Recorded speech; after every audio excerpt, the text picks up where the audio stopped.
What I have here is a widget controller class. This is just an object, a normal blueprint, just an object right here.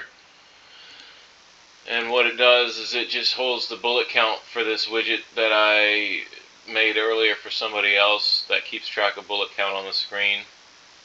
And as you can see here, we have broadcast initial values. We have an event dispatcher for broadcast bullet count update. And then for broadcast initial values, all it does is just call that broadcast and then pass in bullet count. We also have increment bullet count update, or increment bullet count, and then after it increments it, it calls the update delegate. Now in the widget itself, in the graph, we can see that we have a widget set widget controller. And what this does is it sets the project widget controller, which was the class that I just showed you, and it sets that, and then it calls widget controller set. So when widget controller set, it checks to make sure that it's valid, and then it assigns the binding to the event bullet count update.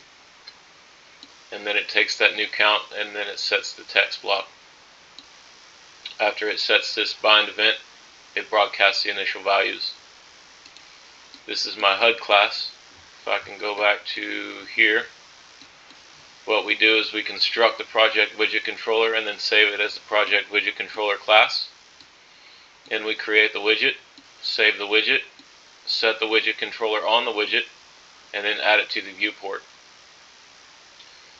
By doing it this way, the HUD class knows nothing about the widget, or the HUD class knows about the widget controller and the widget, but the widget controller doesn't know anything about the HUD class, and it doesn't know anything about the widget. All it does is just control what is broadcast.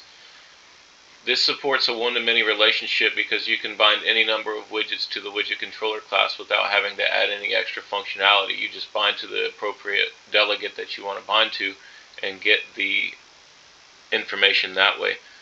And since it's a one-to-one relationship between the widget and the controller, you can always get information from the controller by accessing it directly with the pawn controller class that you've set on the widget itself. So that's it.